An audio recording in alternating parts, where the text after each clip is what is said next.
Okay, we'll get started now. This is what I'm thinking for today. We don't have any new exercises today, but I'm thinking that maybe for the iterator pattern, the more challenging exercise, which would be number 3 from last week, maybe I should help you do it today as if it's like a new exercise. But let's say if you still cannot follow today, there's actually a video already online, which you can watch again after today. How about that?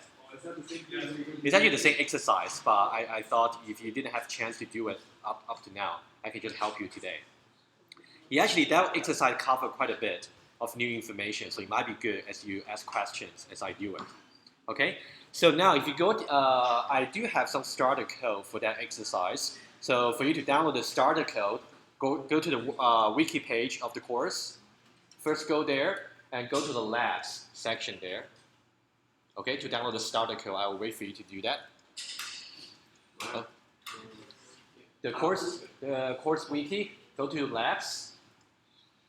And you can see under week 3, you can see that week 3 instructions there. Okay, download the PDF. And this will be how the PDF looks like. If you go to exercise number 3, acting as a supplier iterable generic book, that exercise there, you can see that in the second line of that section there can be downloaded here. If you click on that, it should really give you some prompt for download. You have to enter the normal password, username password, 3311 iPhone. Okay, download that zip file to anywhere on your, maybe on your desktop, your workspace, whatever. Okay, anyone follow so far? Okay, good. Download the zip, unzip it.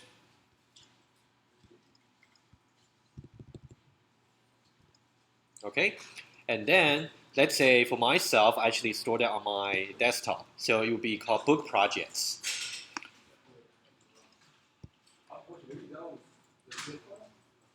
Where to download? So if you go to the PDF, you can see under section 3, you can see can be downloaded here in the second line. If you click on it here, there's a URL there. Anyone has got lost? Just raise your hand. Okay, I assume everyone is fine. Okay, download the zip, unzip it, and now if you go to iPhone Studio, we just have to add that projects to import it. iPhone Studio. So in iPhone Studio, you would say add projects. Add projects and browse to where you unzip the projects. Desktop, for example, book projects. And you have to select the ECS file in order to import the projects. Okay, anyone hasn't followed so far to see the ECS file for the projects? If you can help your neighbor, feel free, please.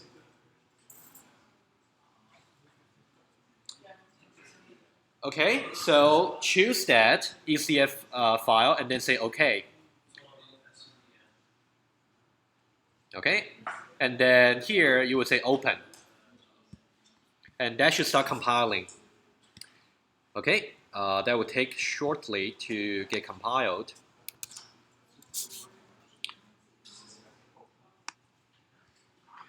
Okay, so just wait until everyone got their initial projects compiled before I continue. Okay. Okay, can I continue? Okay, good. So basically this exercise, this starter code is sort of the end of the previous tutorial where we tried to implement a generic book, by using the generic parameter. But now we are trying to make the book iterable. So that's the exercise basically. And if you look at currently, so you can see that we have 3 clusters there. If you look at the generic book, so that's where you have the class being parameterized by a G. So G is like a free variable you have to introduce for the type. And you can also see the book class, that's the bad design for, as opposed to the generic parameter design. Okay, so we don't have to worry about this for this exercise. And the test book is actually the clients for the generic book class. So we're going to write some test cases to test our iterator later on. Okay, so now let me remind you something about it. So if you look at the generic book class, if you go into it and have a look at the code, you can see that we currently have, first of all, we as a supplier, we have to know what the secrets are. So if you scroll down to the bottom there, you can see the feature none here. So that's a secret implementation for the supplier of the generic book. You can see we have two arrays. So one is for storing the names, the other one for storing the records. You can see that in the case of the names, we do have the type already, string. And in the case of the records, because now we are in the supplier class, so we don't know yet what the record type will be. So this will be the responsibility for the clients to instantiate the G. Okay, so far it's a recap from the previous tutorial. Okay, and now our goal is to somehow to make this current generic book class iterable. However, there's no such new cursor feature supported in IFO already for iterating through two arrays at the same time. There's only iterable support for the one single array, but not two arrays. So that's why I said this is more challenging exercise. Always, you have to also refer back to the architecture diagram for the iterator pattern. Let me just refer to it. Iterator, and then diagram. Iterator here. Okay, so you should really know this diagram very well by now. Not just to understand it, but also being able to reproduce it. So now in the diagram here, you can see now we are worrying about the generic book, which is on the supplier side. And somehow we want to put the generic book somewhere here. So that should be some class that will inherit from iterable. That's something we want to put. However, the implementation secrets now being two arrays, one for names, the other one for records. So that one, unlike array, linked list, or array list, that one has no default support for new cursor. That's why we actually have to implement this side as well. So this is running in contrast with the simpler case, which is the exercise 2. Okay? So now there are two things we got to do for this exercise. First, we have to inherit our generic book from the iterable class. This will force us to implement the new cursor feature. But now, to implement the new cursor feature, we have to implement something that will actually return the new cursor ourselves, basically. So that's why we have to create, let's say, my cursor or two array cursor, whatever name you like, that will inherit from iteration cursor. Okay, once we have done these two classes, so we are done with the supplier side. And once we are done with the supplier side, we go back to the client side to see how we can manipulate the iterable book. Okay, that's a roadmap for today. Okay, always keep this architecture in mind. That will really guide you through how you should do how you should apply the design pattern. Okay, so now let's go to your starter code. Okay, and then what would be the first thing to do now? Inherit from iterable, yes. If you want to make something iterable, inherit that from iterable. It's that easy. So you would say inherits here. Okay, so now iterable, if you type that and say compile, what do you get? You get an error. What does that error mean?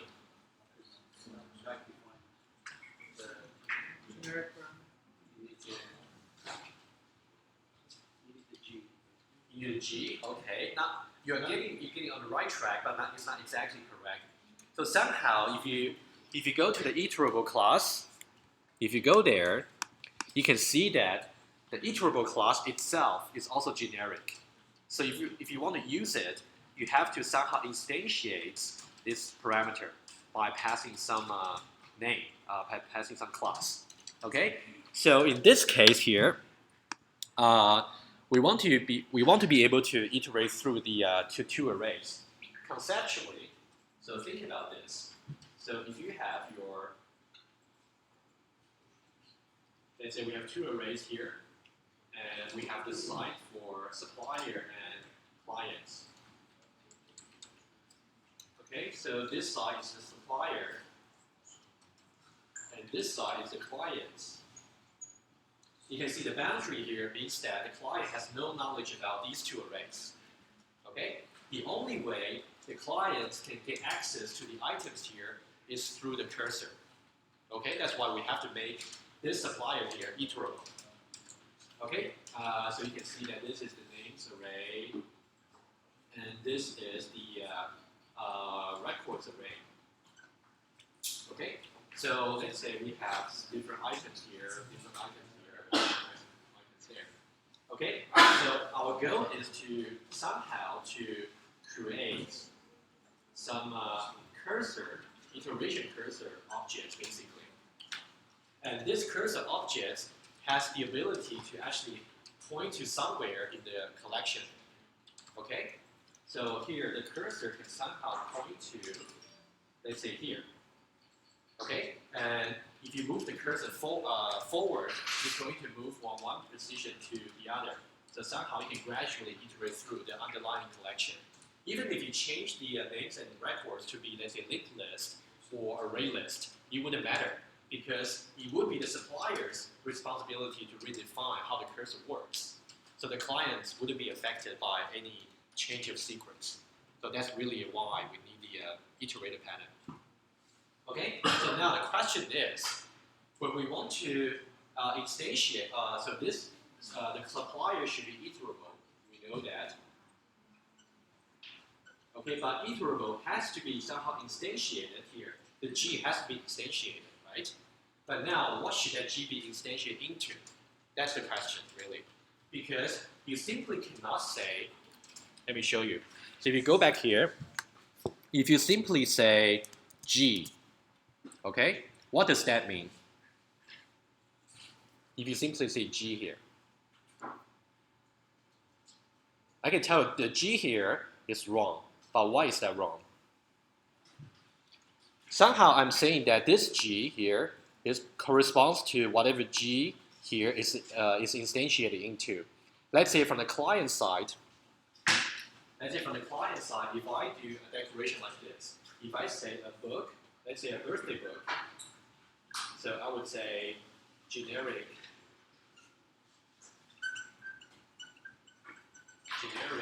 book. And then I would say, let's say dates. So this is a valid instantiation. So from the client side, I'm saying now I'm instantiating the G in the supplier side by the dates, which means I'm trying to create a birthday book. Okay? So this G here, let's say this G here is instantiated by dates. And that means we have an iterable of dates in this case. But what's wrong with that? When we say we only have an iterable of dates, that means somehow we're only iterating through the birth dates. But what are we missing here? The names, right? Agree? Because here, when you say we have generic book of dates, and if we have done the instantiate here simply as iterable of dates, that means every time as a client runs through the cursor, they will only get returned a date only, without knowing whose birthday it is, right? You see the point?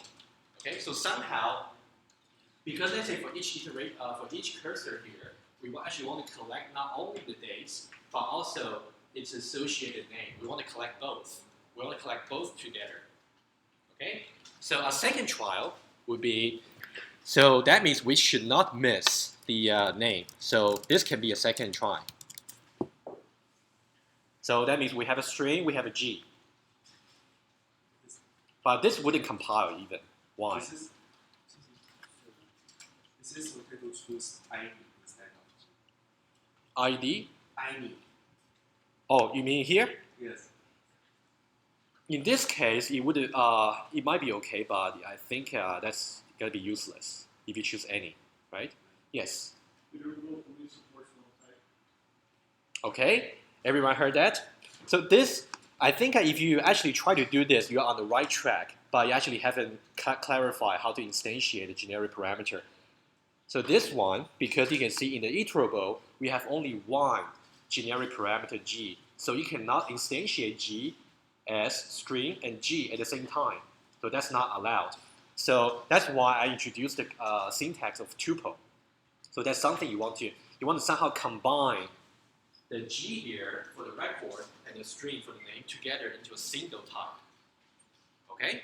That's why you would see in the slides and also in the tutorial that the correct way to do it would be to say somehow, so these two things are separate at the moment. We're going to combine them into one. The way to do it would be to say tuple.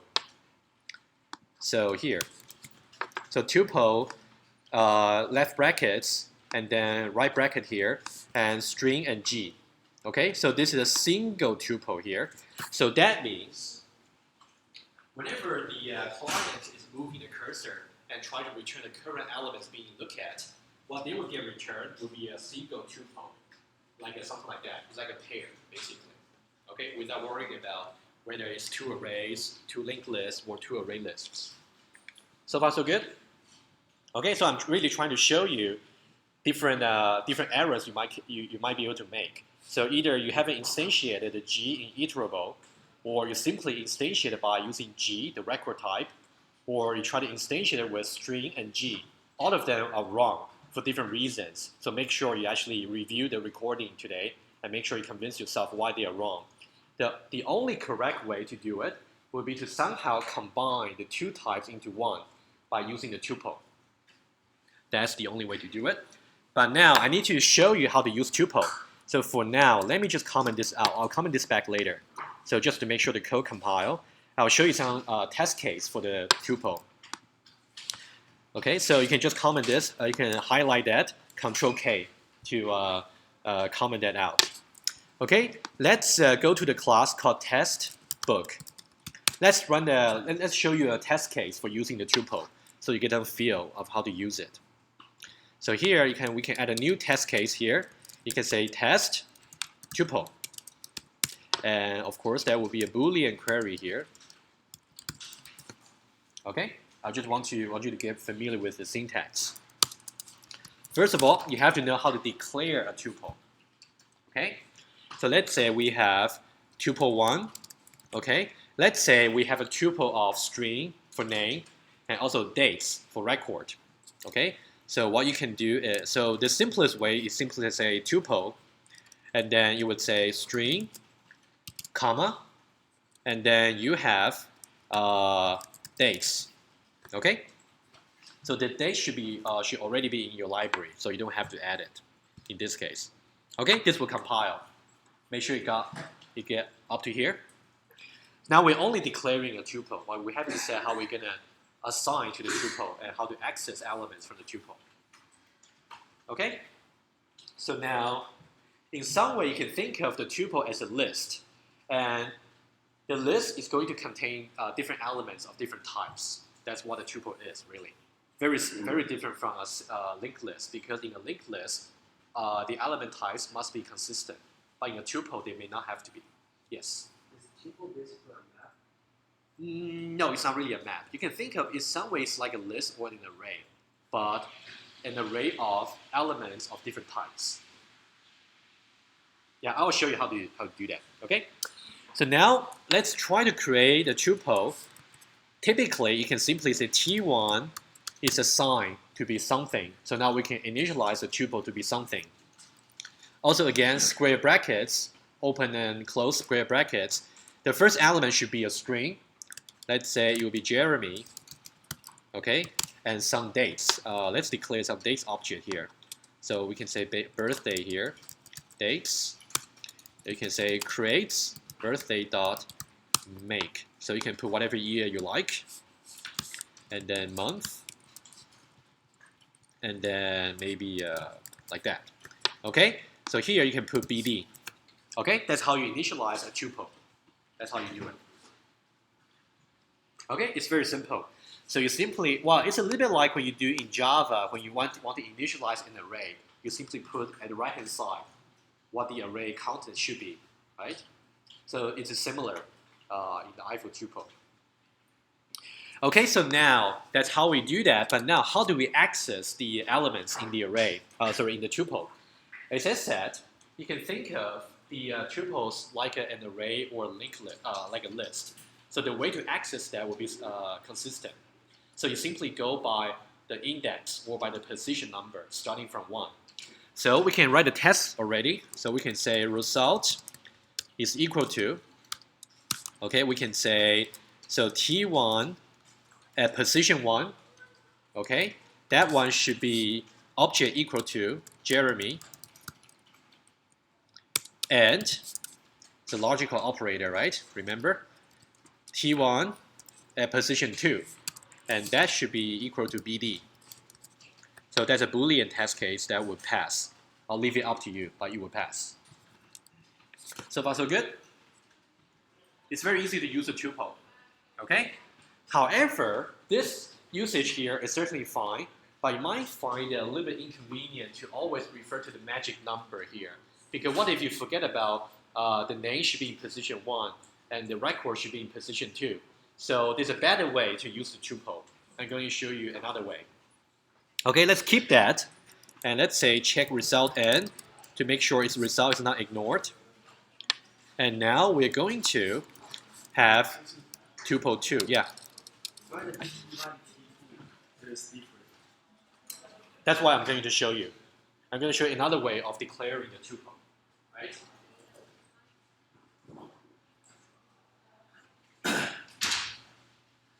Okay, so T1 and T2 are completely equivalent. I'm just trying to show you different ways of using the tuples. That's why I'm creating a T2. Okay, now let me just put T2's declaration here. Okay, basically you can just copy and paste the same line, and then I'm going to show you what the difference is. Okay, still string and days. String as the first element and days as the second elements. The difference is, first, change from comma to semicolon. Okay, and this is like how you define the parameter list for your feature or for your commands or for your routines. So now I want to say the first elements, I'm going to later access that by using this identifier called name. Okay, so name and colon. Okay, and then name, colon, string, semicolon, and here I can say record, colon, dates. So this is a second version of the syntax, how you can declare a tuple. So later on, you can imagine that rather than saying T2 at 1, I can say T2.name. So it's much easier for me to use. I don't have to worry about the magic number for the indices. Okay, let's see how you can use that. So you can say, for example, you say T2, the way you initialize the tuple is exactly the same. Let's say again, actually, you can just copy that. It'll be easier. You just have to change the names accordingly. So T2 is initialized in exactly the same way, but now you can say T2 and T2, they will also work, but now we can add 2 more to show you the flexibility we have.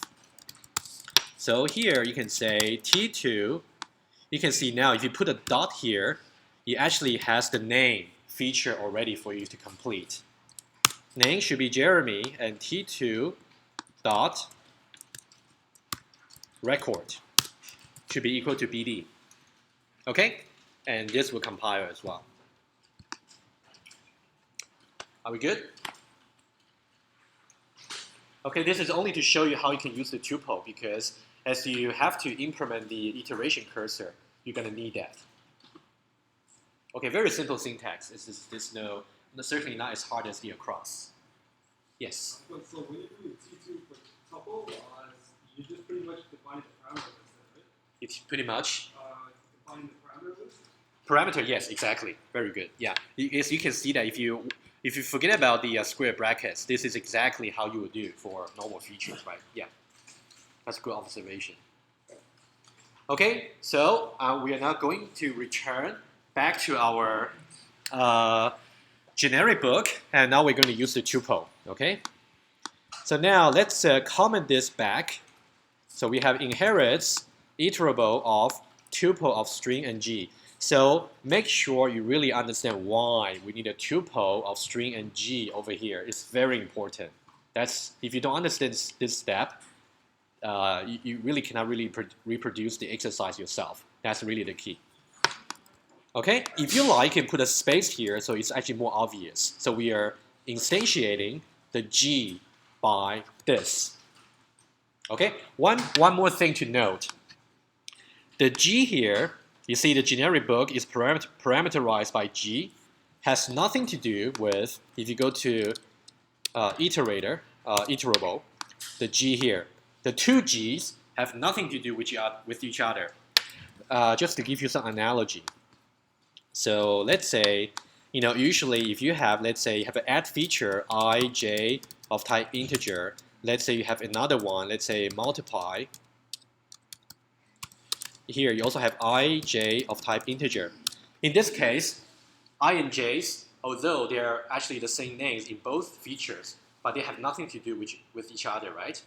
So for example, here when you say result is equal to I plus j, and here when you say result is equal to I times j.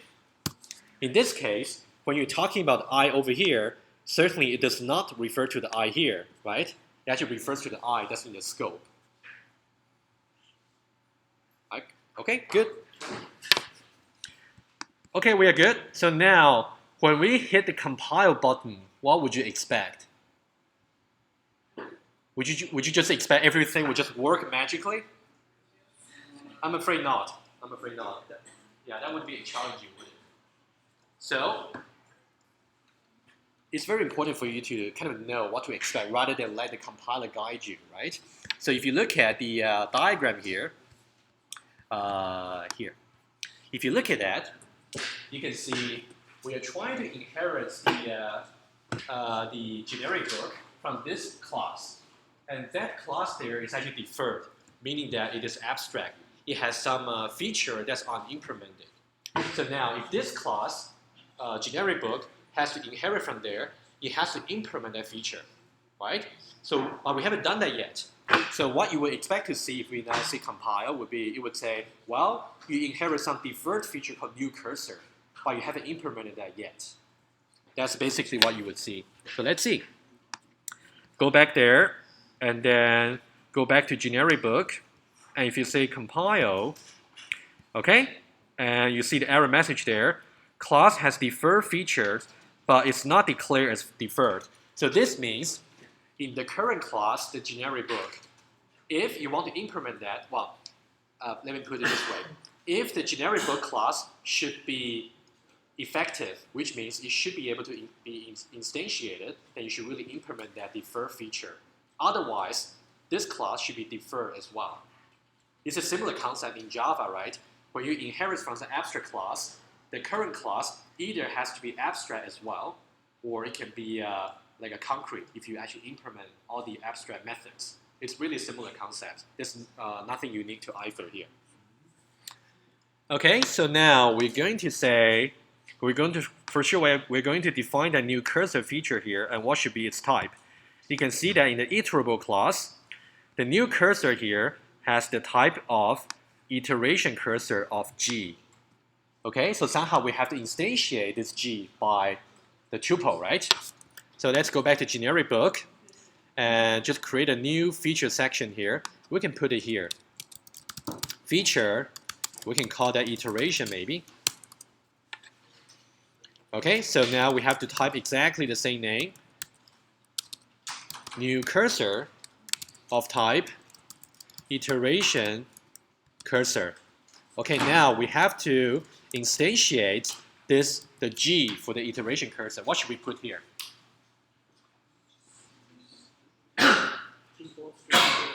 Tuple of string and G, agreed? Okay, that's the most crucial step for this exercise. Once you actually figure out why we need a tuple, then everything else will be just easy. So string and G exactly the same. Okay, if we do that, and then we say do and end, and what would happen if you say compile? Why error? I know there's going to be an error. Very good, very good. So because the iteration cursor is the result, but you haven't initialized the result yet, so it'll be void by default. So double check to make sure if it's a compile, it says result can be void, right? So now what we should do is to somehow to initialize this result, right? So we're gonna say something like this. So result is assigned to be something that is non-void, and this something should be instantiated from the new iteration cursor class that we're going to create now. Okay, that's what we're going to do. So for now, I would suggest simply just leave this empty for now. Okay, we're going to do some code developments first. Okay, so now if you open up a new tab, let's say, oh, maybe not yet. Okay, so we need a new class first. Okay, let's say right-click on the book cluster here, right-click, new class. Okay, so it doesn't matter what name you call this new iteration cursor. For example, I can say my iteration cursor. Okay, and then now what should be its parents? What should be its parent? Let me show you the diagram. Iteration cursor, right? So now we are basically handling this side here. So this side is still pending. We cannot do this side until we have finished this side. Okay, go back to Eiffel Studio. So it should be iteration cursor here. And say OK. Oh, oops, I made a mistake. Let me do it again. So iteration cursor of something. So here, what should we instantiate the iteration cursor into? Again, the tuple, right? So you would say tuple of string and G. Agree? Okay, good.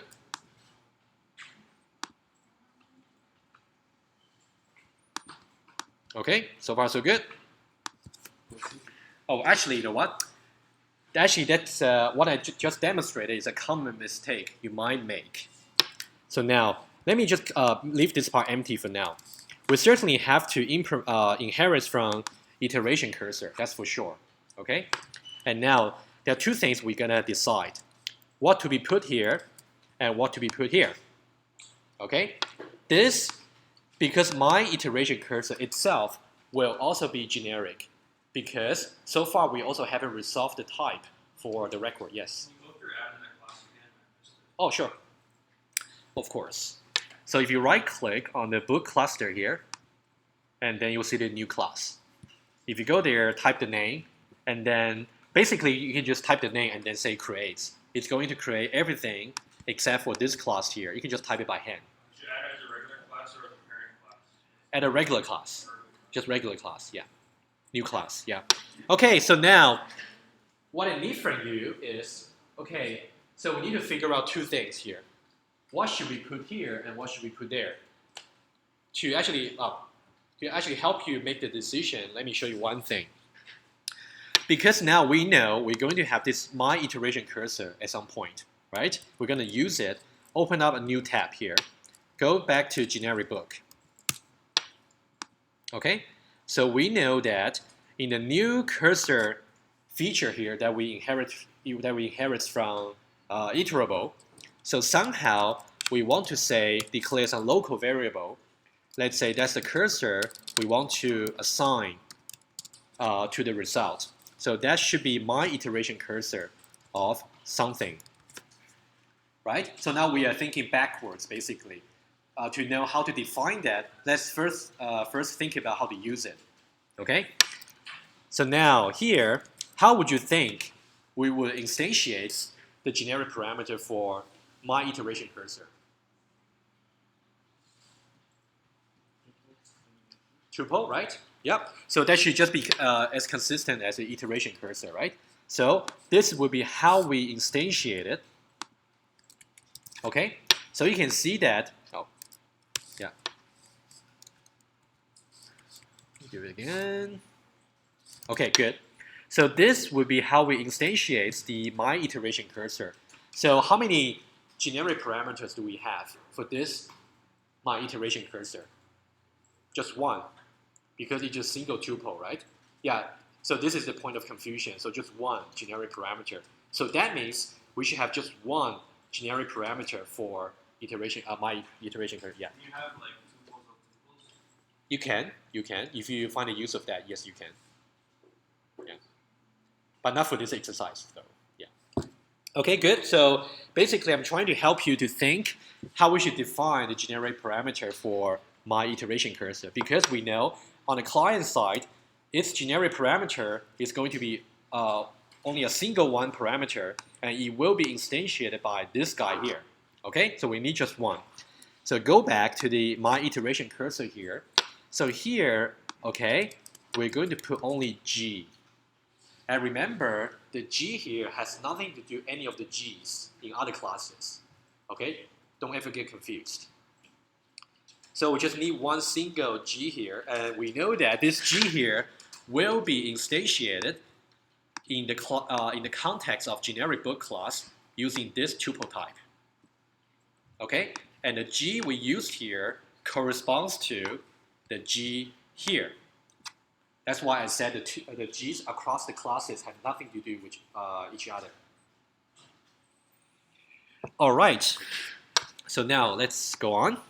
So now it comes, so basically this G here, we know that G is represented record type, right? Because we know that the name type should be just string, so we don't have to pass that around. Now, what should this be for the iteration cursor?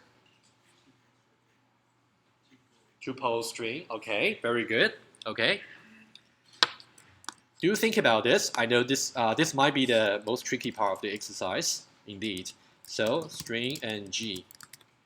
So basically, you can think of that as soon as the client of the generic book commits the type for the record to be some particular class, let's say the dates, then all the G's across the classes will be instantiated by these dates, okay, automatically. So that's really about how to use generic parameter and how to define that. Okay, that's good. And now let's first try to compile this class and see what happened. What do you think, what kind of error are we going to get? If you refer to the architecture diagram, let's say.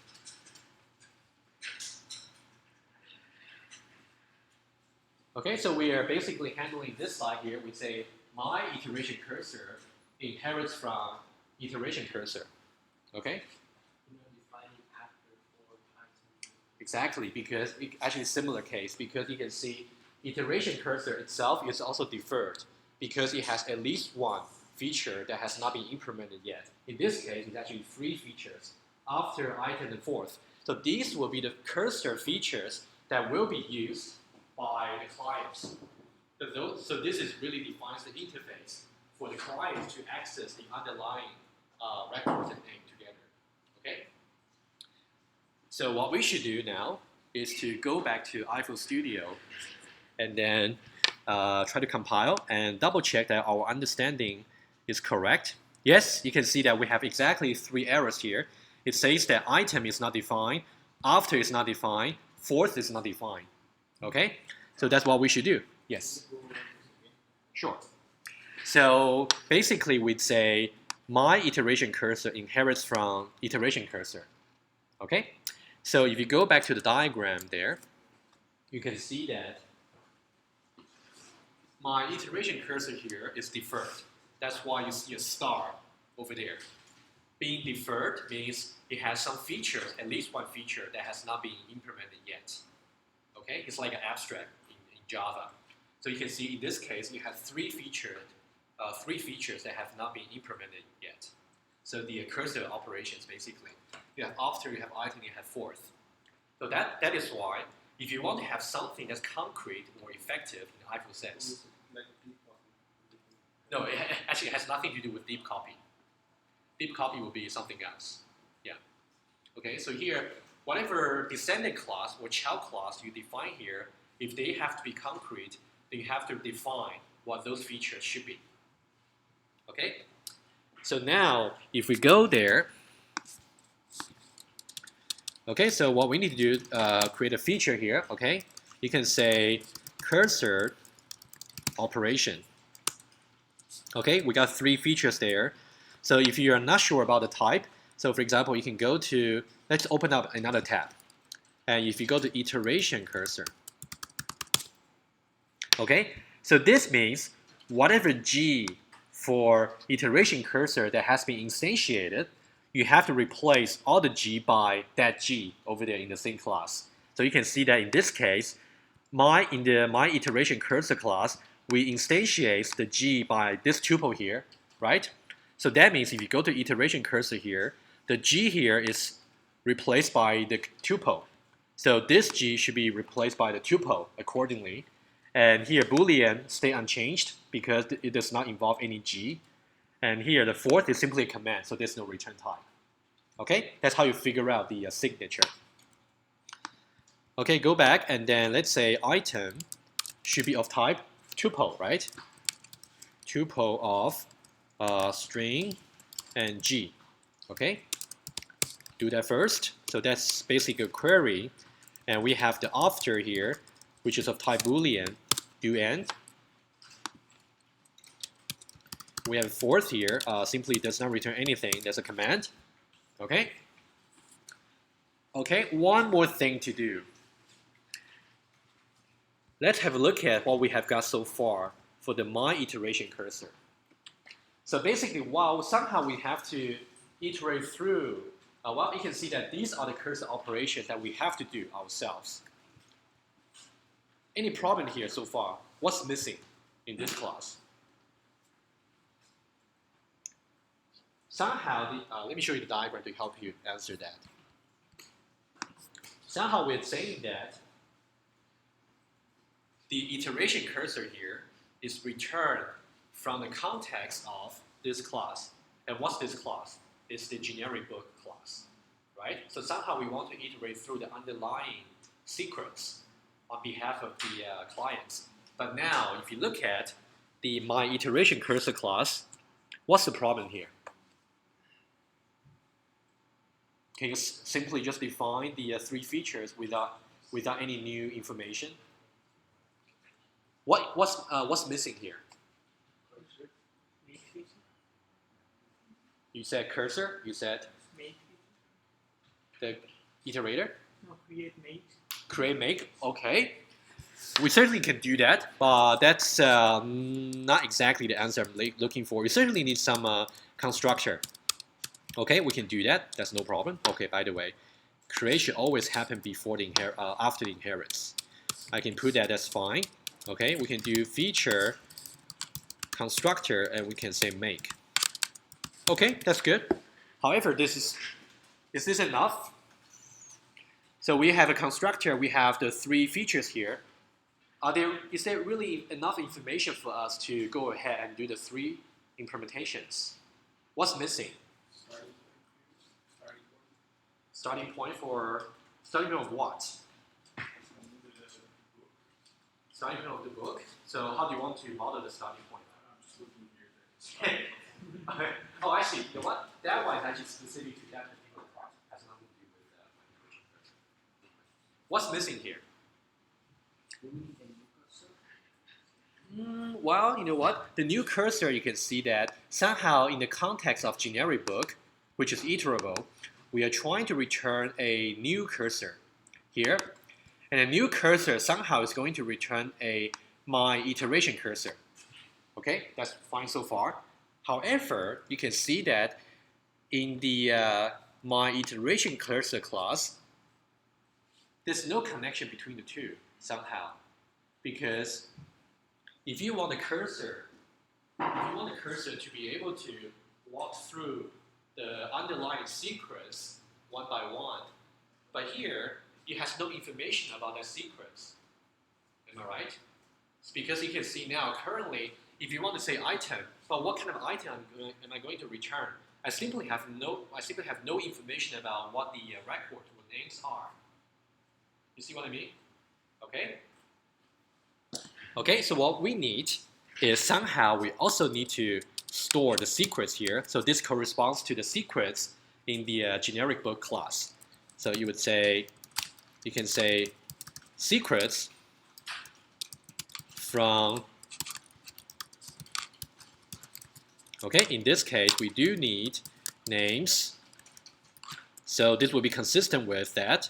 Names, and then we have array of string.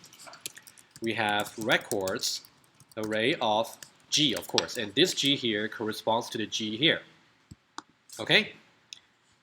And how do we make a connection between the two to make sure the names and records here correspond to the names and records in the generic book? No. It's simply through the constructor, right? So somehow we want to say the make. So actually, if you go back to the generic book class here, so let me show you how you're supposed to do it. So you can see here, now we're in the generic book class. We're going to create this my iteration cursor. So somehow from this class, we're going to pass the secrets to the my iteration cursor. If you see the diagram here, somehow the purpose for this my iteration cursor is to be able to walk through the secrets one by one on behalf of the clients. But when this supplier class here wants to create this cursor, of course, it has to pass the secrets to the cursor. Otherwise, they wouldn't know what to be walked over, right? So that's the idea. So what you should do here is, what you should say is create. So this is, I'm not in the book class. I'm trying to show you how you can pass the secrets to the cursor. Create cursor.make. Okay? And here we simply pass the secrets, names and records. Agree? Okay? And after that, after we have created the cursor, you can say result, which is the iteration cursor here, should be assigned to cursor. And we're actually going to talk about this assignments. It's called the polymorphic assignments in the case of polymorphism for OO. I'm sure you know you learned about that already in Java. You can always assign something that's more specialized to something else, but not vice versa. We'll talk about this in the lecture on Wednesday. So for now, you can just assume that it's okay. Okay, basically, we're creating a new instance of my iteration cursor from the generic book side, and then we're going to return that back to the clients. And the clients is going to use this cursor here to walk through the secrets without knowing what the secrets are, actually. Okay, now let's finish the rest. Let's go back to the my iteration cursor here. So now let's finish the constructor. So here, of course, we know that the generic book is going to pass us the secrets here. So we could say ns. Let's say it would be an array of string, semicolon, and records, an array of G, right? Okay, so now what should we do here as for the implementation for constructor? What should we do?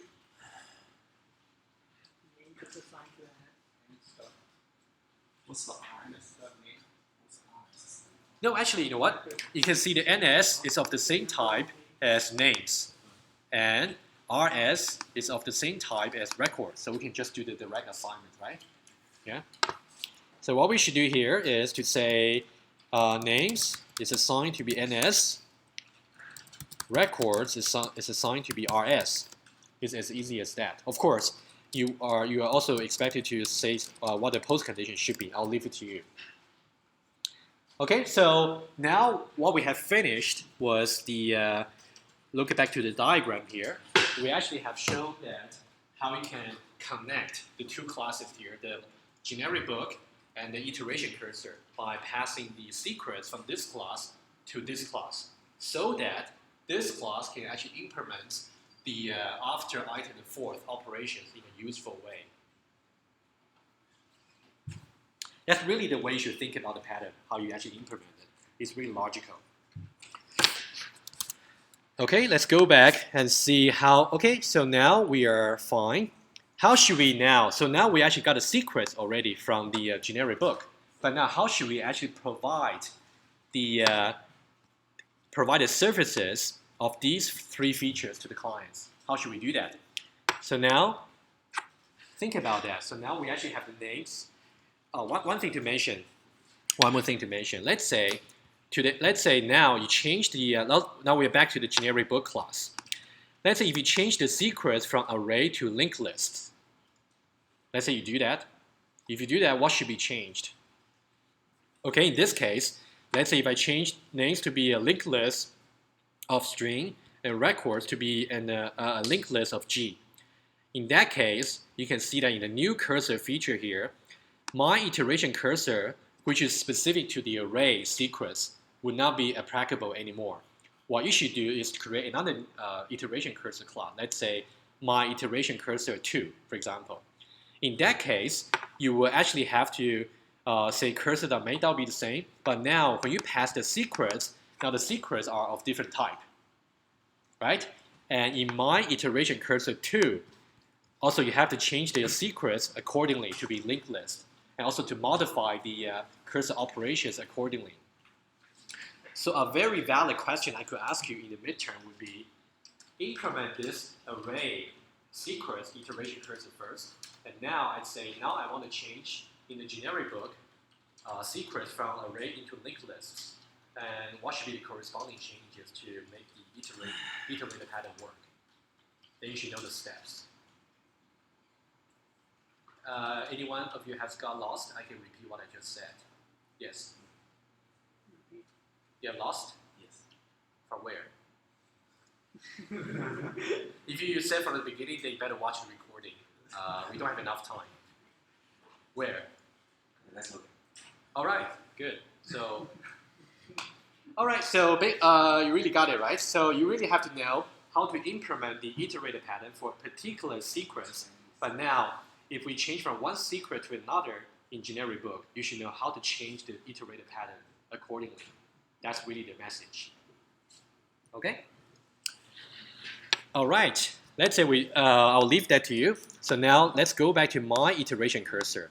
Okay, so now how should we implement these three features in terms of the names and records? How should we do that? Now that's my question to you. Think about it.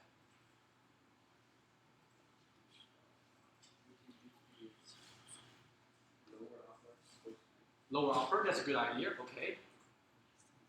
Any more ideas? Lower upper, it's on the right track because somehow you want to define these three cursor operations in terms of the two arrays. And lower upper would be 1. Okay? Anything else? Yes.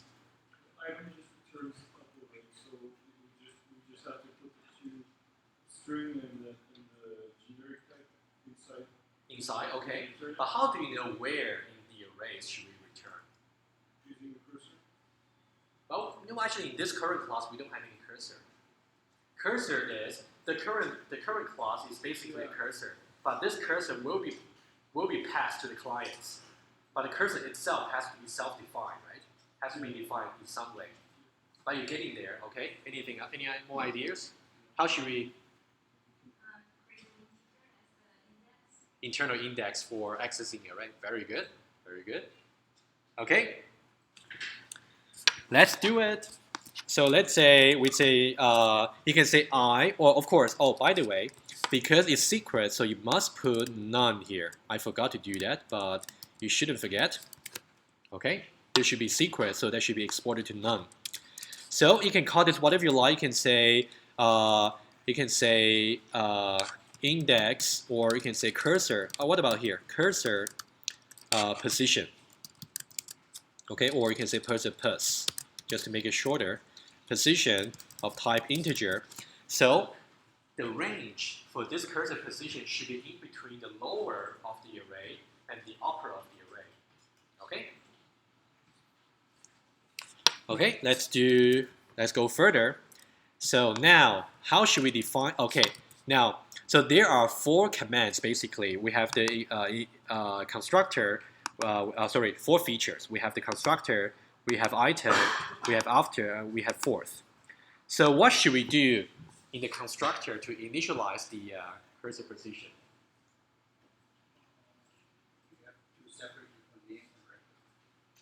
Oh, okay, so here, that's a very good concern.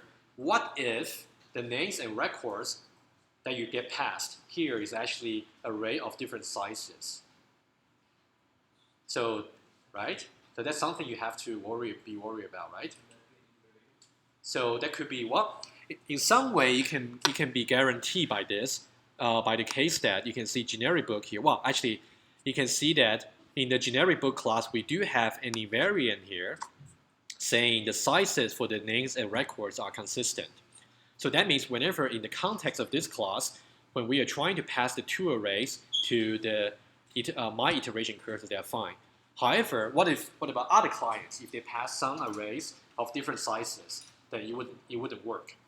So what you should do is to say somehow to have the invariance here again. That's what you should do. Okay, put the invariant here and say consistent. Let's say consistent sizes or consistent counts, doesn't matter. So you can say names dot count equals records dot count. Okay, so you should really know why we need this invariance. This is to make sure the two arrays that we are trying to iterate through do have consistent sizes. Let's say if somehow you have the names array shorter, then in this case, what should be the corresponding elements for this? There's nothing there, right? That's the reason. Okay, so that means if anyone who's trying to use this my iteration cursor class passes two arrays of different sizes, they're going to violate the invariance and get warned. Okay. So now, how should we let's say no, assuming that the NS and RS are of the same size. Okay, so now how should we initialize the cursor position? What should be its value? Names.lower. Names.lower? Why not records.lower? Should I make a difference? How come? If they're the same size? Yes. Everybody heard that? So here, because now we are trying to iterate through the array, although usually the arrays in IFA will start with 1, but they also allow arrays to be created from any lower. Okay, if you look up the interface for array, you will know that. You can actually start the array from 0, you can start the array from 1, you can start the array from any number, doesn't matter. Okay, so in this case, the best way to do it would be to say lower of one of the arrays, because we already have the invariance saying they should be of the same sizes, so their lower and upper should be the same. However, a better invariance that reminds me, you know what? Names.count equals records.count is actually not strong enough. Why? Because, let's say, if you have the two arrays of the same size, okay, let's say they are of size 4. However, let's say if somehow the lower for names is 0, and the records lower is actually 1. There's 0, 1, 2, 3 for one array, 1, 2, 3, 4 for the other. So now, if you're trying to use index position 2, you actually get this item here and this item there. So they are actually not the corresponding positions in the two arrays, right? So how can we make the invariance stronger to address this problem?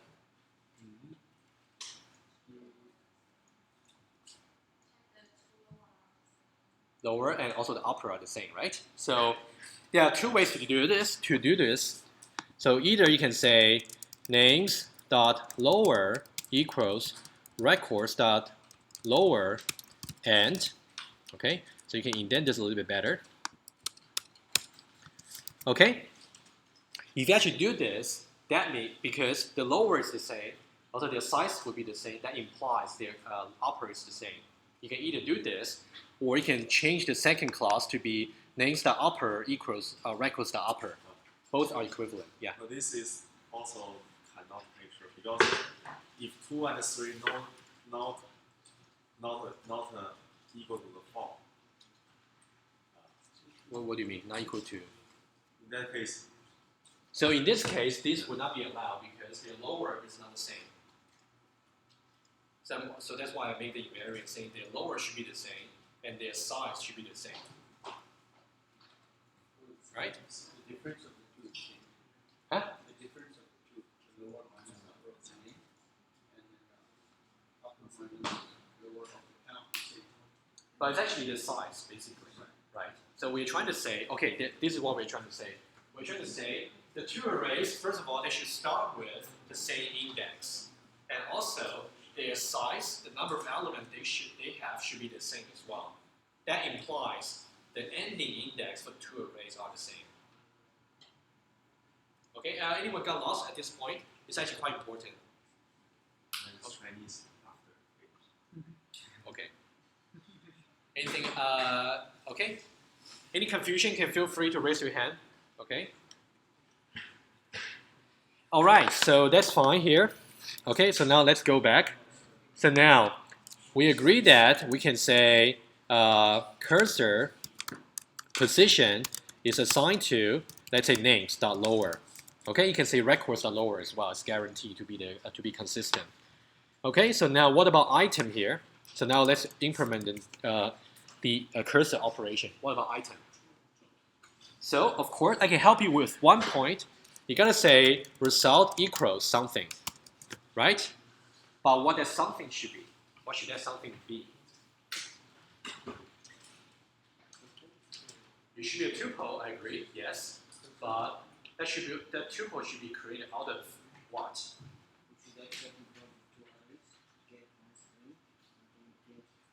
But how do you get a string and to get a record? Okay, I agree with you that somehow we need to. Okay, let me do the following. So certainly we need a local variable here. That's the tuple. That's a tuple we're going to create. So it would say tuple of. Oh, sorry. Let me do. That's not necessary. Sorry. You can get rid of that. You don't need a local here because the result is already of type tuple. So we do need a tuple here. That's the syntax we learned. So here we're going to put a string, right? The first element here should be a string, and the second element here should be a record. But how do we get a string and get a record for the current item? Use the cursor index. Yes, yes. Question? Okay. Right, so now we need a name and we need a record. So now we should really index into the names array and then get cursor position, right? And also we have the records array, also index into it, cursor position. That's what we should do. What? Is this poser?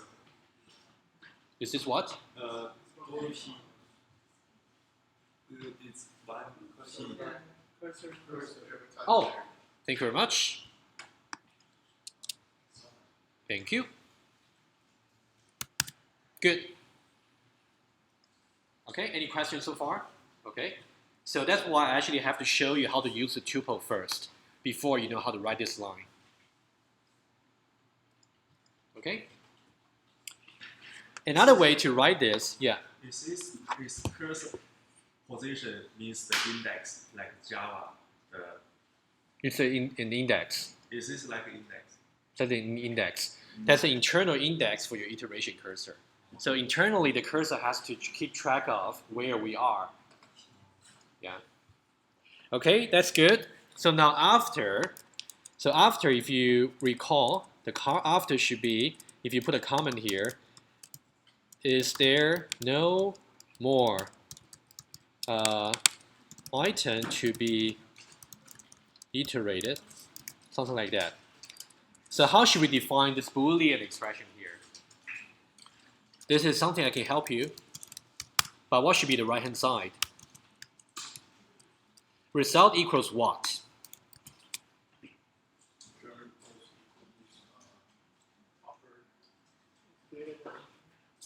Okay, I will just go what you suggested now. Cursor position equals, let's say, names, okay? Okay? That's to be upper plus 1. Upper plus 1. Okay, we have upper here. Upper plus 1. Anything else? Any upper minus 1? Plus 1? Plus 1. Why plus 1? Why did you change your mind? Because you're starting from 0 like Java. No, actually somehow it doesn't matter because the fact that we're using lower and upper, we don't worry about if that's 0 or, Yeah, what's the last element? yeah.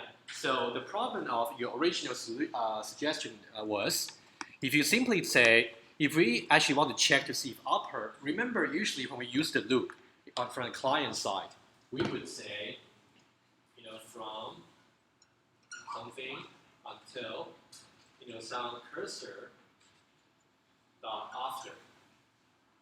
So this is to say, as soon as the cursor dot after returns true, then we should exit from the loop immediately without entering the current iteration.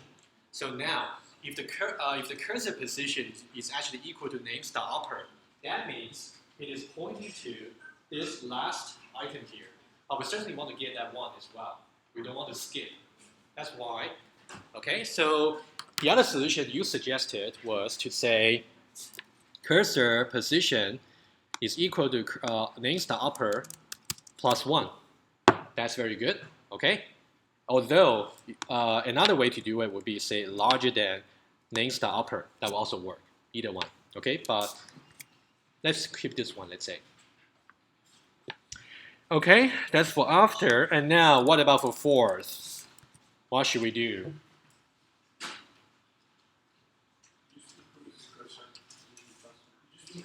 Increment the cursor, yes. By the way, can I say anything like this? Result equal to result plus 1.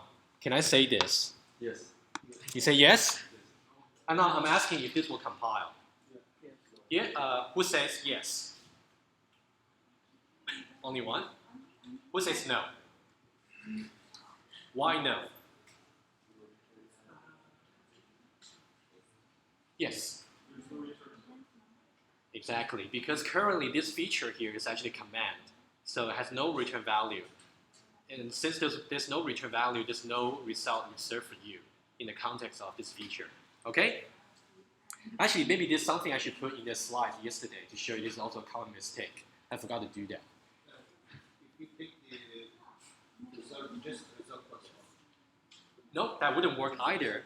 Okay, let's say, for example, if you say something like this, cursor position is assigned to be result plus 1, something like that. That wouldn't work either, because since there's no return type for this feature here, right? You can see the fourth here, it has no return type, right? Agree? So that's why you cannot have the result. Okay, good. So now what we should put here is to say cursor position here is incremented by 1. Okay? And let's try to compile to see if we got any error here. So let's see. So we have records here. Let me have a look.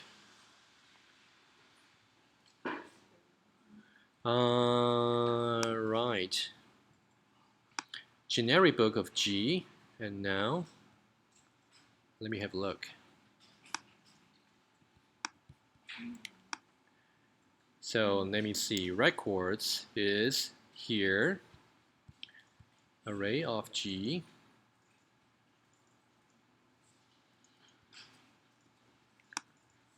Okay. Let me check. Iteration cursor, my iteration cursor here. Okay, so array of G. So what's wrong with that?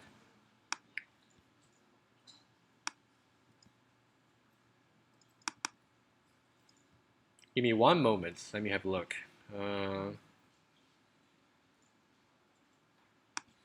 If you figure that out, let me know. Let me see. The make here, string an array of G, and then so here formal argument type.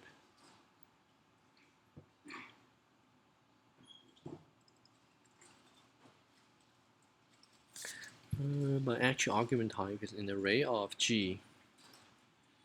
So my iteration cursor.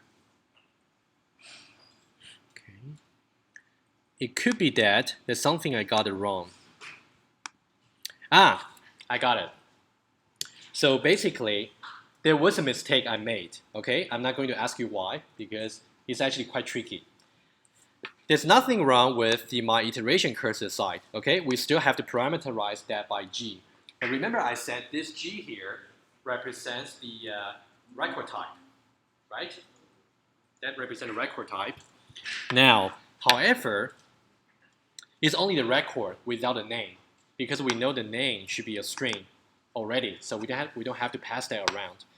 So if you go back to the generic book here, you can see that we were trying to instantiate my iteration cursor by using a tuple. That means we are suggesting that the type of the records array is actually tuple. Okay, that's the problem. Okay, it's good that I recorded this. So when you actually watch this again, you can actually see the error again to actually think about why it is the case. I admit this is very tricky. Let me explain again.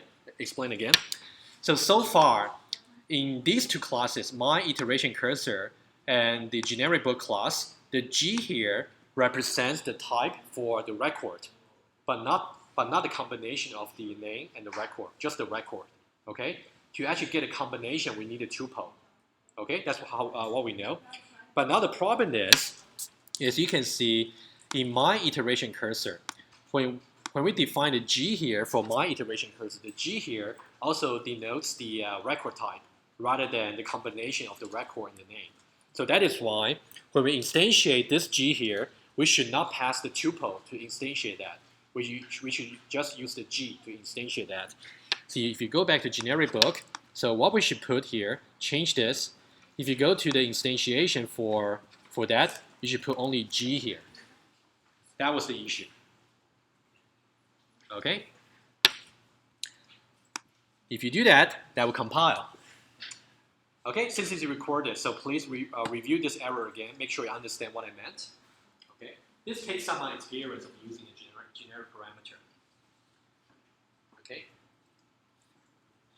Okay, so far so good. So now we compiled. So you're done with this exercise. That's it. And from the supplier side. So now what we should do, let's just recap what we have done. So if you have a look at this diagram here, what we have done so far is on the right cluster here. So the cluster here, so we have the iterable and we have the iteration cursor. And because we want to make our generic book class iterable, that's why we inherit that from iterable. In that case, it will force us to implement a new cursor feature because currently the secrets are 2 arrays. And there's no existing support for iterating through 2 arrays. So that's why we cannot reuse the library support. So that's why we create a new class that inherits from the iteration cursor called myIterationCursor. And in myIterationCursor here, we have to somehow pass the secrets from generic book to myIterationCursor. That is why you can see from the constructor that's how we pass the secrets. After that, we're going to implement the 3 cursor features in terms of the secrets that has been passed from generic book. Okay, that's a big picture. And now, I said, let me ask you again, what if I change the secrets in generic book from array into linked list? Then what should be redefined? Okay, in some way that's not redefined. We had to create a new class, right? Because myIterationCursor is very specific to the secrets that it is handling, which is 2 arrays. So that means we need a new IterationCursor subclass. So we need IterationCursor2. And in the constructor of that myIterationCursor2 class, in the constructor, it has to get passed secrets of type linked list rather than array. You see my point? This is also a very important point to note. Okay, so this will be left as an exercise for you. So when you go back home, you can try to change the secrets in generic book here. What you should do is go to, oh, sorry, wrong thing. So if you go back to your generic book class, change the secrets from array into linked lists and see what does it compile. That will actually guide you through what you should change. You actually notice that you need a new class for iteration cursor. Okay, one more thing before we conclude the exercise. If you go back to the client side, test book, create a new test case. This is how we use it. So test iterable book, let's say. Okay, it will be a Boolean query. And of course, you have to know how to write the test cases in IFO syntax correctly. I can also ask you a question to say, now develop your code for client for supplier. Now write a test case in IFO. Okay, you also need to know the syntax.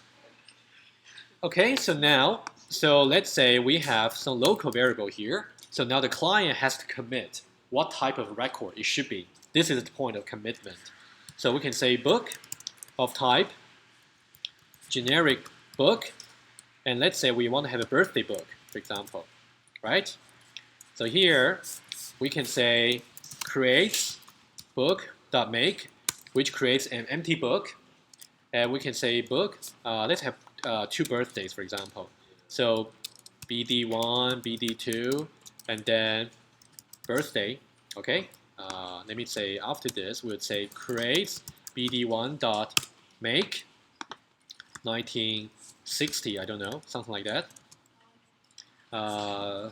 April 1st, and also do the same for BD2. Okay, 1976, May the 1st, let's say. Okay, now we have 2 birthdays. So now what we should do is to say book.add. Okay, so now you can see that if we do, let's say Jeremy, and then here you can say BD1. A question for you. If I say, let's say 2, would it compile? You think it would compile? Who thinks it would not compile? Why? You just have a typo there in BD1 again. So sorry, I didn't hear. There's a typo in create BD1 and create BD1 again instead of BD2. Oh, okay. That's a different issue. Sorry. What I'm asking is, if you put 2 over here, would it compile? Would it compile? No, it needs to be of type date and just an integer. When did we say that it has to be of type dates? We declare the bug. Exactly. Very good. Very good. So that's actually the advantages of using a generic parameter. Because as soon as the client committed, then everything else should be consistent. On the other hand, in a bad design where you use a book of any, this would be fine, right? Good. So now let's say Jeremy for BD1. Let's do another one at, let's say for Simon, and we can say BD2. Okay, so let's now say, for example, we can say result is equal to, let's say use a cross notation. Would this compile if I use this across here? You say yes? You said no? Yes or no? No. Yes, no? Okay. No? No seems to be more. Okay. Or you're simply not sure. Tell me if you're not sure. So you gotta refer back to your slides yesterday. So the answer is it won't compile because you can see that although we are now in the context of instructions for the implementation, but you can see that we're actually now doing an assignment. We're trying to assign something to the Boolean results. So this right-hand side here, the whole thing should be a Boolean expression. However, loop is actually an instruction which has no return type, so you cannot assign that to as the right-hand side. Okay? Please make sure you review the slides yesterday. So now we want to check, let's say we use the for all. Okay, so we can say across the book. Okay, now we can do this because generic book is iterable. That's why we can use the across. Okay, let's say cursor. Okay, so now we want to say, you know what? Change this to sum. It'll be more fun. So we can say sum, and then you can say cursor dot. You can see now, if you say dot, you have exactly the 3 features in the iteration cursor. So that is why I said from the client's point of view, it doesn't really matter what the underlying secrets are. It can be array, it can be linked list. Even if you change the secrets from array to linked list, the cursor will just have to be redefined accordingly from the supplier. You as a client, you don't have to worry. So you would say item here. So now what should be the type of item? Dates, right? Okay, now you want to say BD1. And this would compile. But what does this mean? Oh, sorry. What does this test case mean? What do I mean here? Would this be true or false? Is it supposed to be a Very good, very good. Very good catch, very good catch. This item here actually should not be a record. Very good. It's an A+ answer. Very good. In this case, it should not be just a record because now from the client's point of view, each time we actually we are actually seeing a combination of the name and the record. Okay, so this guy here is actually a tuple. So what we should do is to say further. So that's because there's a tuple here. So somehow we want to retrieve the date from there, right? We want to somehow we can say either because we know the dates it should be in the second position, but this is not good, right? It's actually like a magic number. So what we should do here is to say, this is what we should say.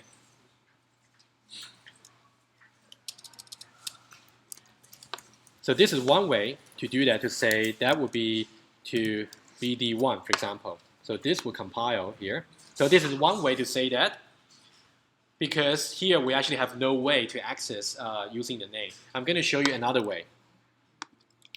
This is one way to do that.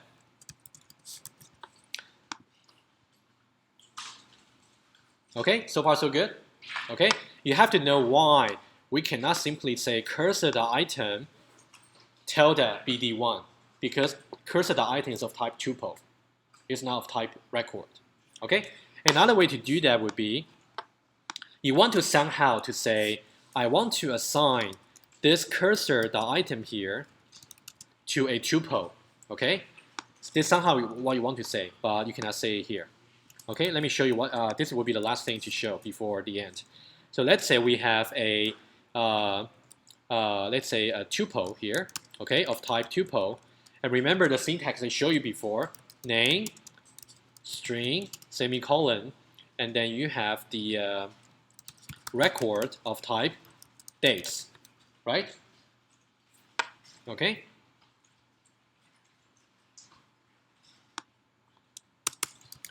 Okay, I'm going to show you another syntax to use. Okay, so now I'm going to do the following.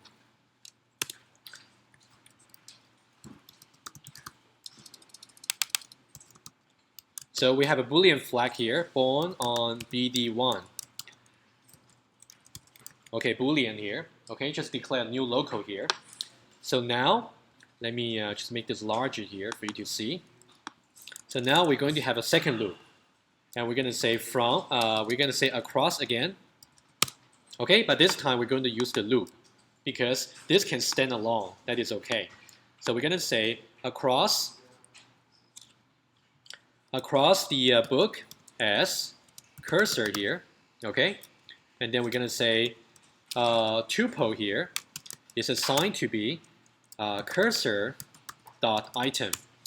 And the advantage of doing this, as opposed to this, is that because now we have defined the tuple using the name and the record, so we can actually refer to the fields using the names.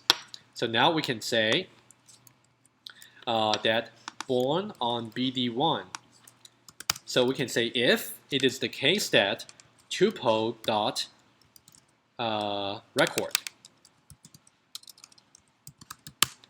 That should be a date.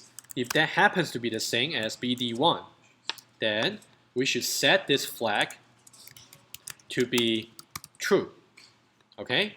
And then after this loop, we can say result is equal to born on BD1. Now, my claim is this loop here is the same, is equivalent to this loop here.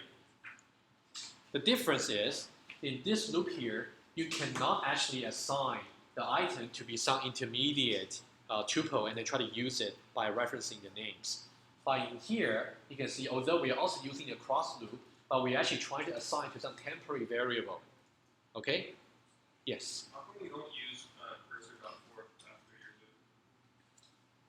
That's another A+ observation. Yes. Very good.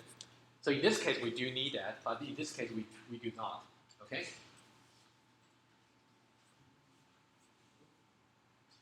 You know what? I don't think we need that. Yeah, I don't think Yeah. Sorry. Yeah, I'm confused. Sorry. Okay, let me make it clear. You only have to say cursor.forth if you are in the context of from until loop. But in the across, it does the forth for you already. I know it's a little bit confusing. Okay, so basically, whenever you see across, some iterable, then you don't actually have to explicitly go for the forth. But if you use the normal from until end, then you have to say the forth. Okay? Sorry, that's a confusion. Yeah.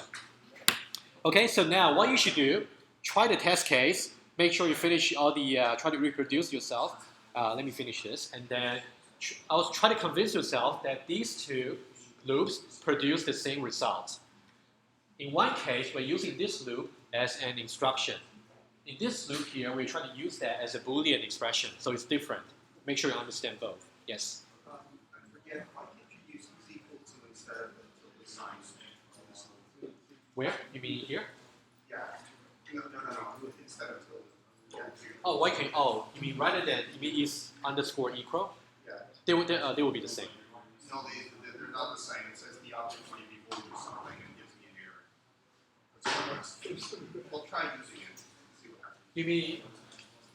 Okay, so we can discuss this. Okay, that's what you have to do for this exercise, and I will post a study guide for the midterm, possibly around maybe Monday or Tuesday.